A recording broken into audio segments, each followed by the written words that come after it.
चुनाव को लेकर बीजेपी की बड़ी तैयारी। सुनील ओझा बने बिहार बीजेपी के सह प्रभारी। वाराणसी में पीएमओ का काम देखते हैं सुनील। पीएम मोदी के काफी करीबी माने जाते हैं सुनील। 2014 में अमित शाह के साथ बने यूपी के सह प्रभारी। 2017 और 2022 में यूपी चुनाव जीत में उनका अहम योगदान रहा। वाराणसी और गोरखपुर के सह प्रभारी रहे हैं सुनील। 2014 में पीएम मोदी के चुनाव अभियान की जिम्मेदारी भी उन्हें सौंपी गई थी। तो इस वक्त की बड़ी और अहम जानकारी हम आपको दे रहे हैं, जहां बिहार चुनाव को लेकर बीजेपी ने कमर कस ली है। सुनील ओझा को बिहार बीजेपी के सह प्रभारी के तौर पर चुन लिया गया है। आपको बताते चले कि सुनील ओझा प्रधानमंत्री नरेंद्र मोदी के बेहद करीबी माने जाते हैं और कई रणनीति उन्होंने पहले भी तैयार की। कई बार चुनाव में उनका अहम योगदान रहा और साथ ही आपको बता दें कि पीएमओ का काम वो देखते हैं। पीएम मोदी के काफी करीबी माने जाते हैं सुनील। हालांकि 2014 में अमित शाह के साथ यूपी के सह प्रभारी वो बनाए गए थे और साल 2017 के बाद 2022 में यूपी चुनाव जीत में उनकी अहम भूमिका रही। वाराणसी और गोरखपुर के प्रभारी रह चुके हैं सुनील ओझा। 2014 में पीएम मोदी के चुनाव अभियान की जिम्मेदारी उन्हें सौंपी गई थी और अब बिहार की कमान संभालेंगे सुनील ओझा। ज्यादा जानकारी देंगे हमारे संवाददाता निशांत रॉय। निशांत, देखिए फिलहाल बीजेपी अपनी कमर कस रही है आगामी चुनाव को लेकर और खासकर बिहार में अपने स्तर को और मजबूत करने के लिए बड़ा फैसला लिया गया। सुनील ओझा को बड़ी जिम्मेदारी सौंपी गई है। क्या राजनीतिक मायने? देखिए, बिल्कुल बिहार में बीजेपी फूक फूक कर कदम रख रही है और बीजेपी के जो रणनीतिकार हैं तमाम उन लोगों को बिहार में ले जाने की कोशिश कर रहे हैं जिससे कि बीजेपी बिहार में लोकसभा चुनाव में पिछली बार से बेहतर प्रदर्शन कर सकते।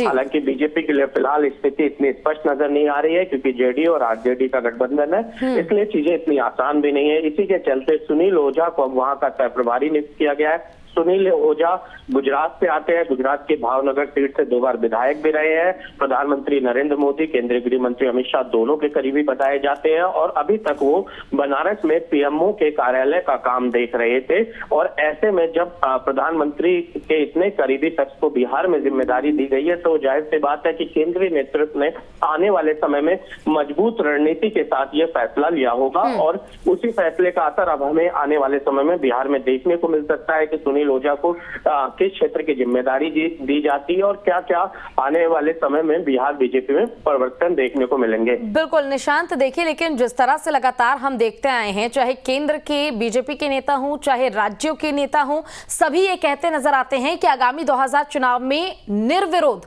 प्रधानमंत्री के तौर पर नरेंद्र मोदी चुने जाएंगे और उसके बाद अब इस तरह के बाद लगातार फैसले लेना, सुनील को बिहार की जिम्मेदारी सौंप देना, क्या इससे ये समझा जाए कि कहीं ना कहीं बिहार में डर जरूर है बीजेपी को कि कहीं इस बार ऐसा ना हो कि पिछले बार की तरह ही खेला हो जाए? देखिए, जहां तक बिहार की बात की जाए, लोकसभा चुनाव के लिए जातीय समीकरण फिलहाल बीजेपी के मुताबिक नहीं है और ऐसे में बीजेपी एक एक जातीय समीकरण को साधने में लगी हुई है। हमने देखा है कि सम्राट चौधरी को अगर प्रदेश अध्यक्ष बनाया गया है तो इससे एक बड़ा मैसेज कुशवाहा समाज को देने की कोशिश की गई है। दूसरी तरफ अगर हम बात करें, नेता जो विपक्ष बनाए गए हैं वो भूमियार जाति से बनाए गए हैं। इसी तरीके से बीजेपी एक एक जाति को साधने का काम कर रही है और सुनील ओझा को भेजा जाना यानी कि टीम मोदी के एक सदस्य को वहां भेजा जाना है और इसका सीधा मतलब ये है कि बिहार में आने वाले समय में बीजेपी की रणनीति और ठोस हमें धरातल पर नजर आएगी।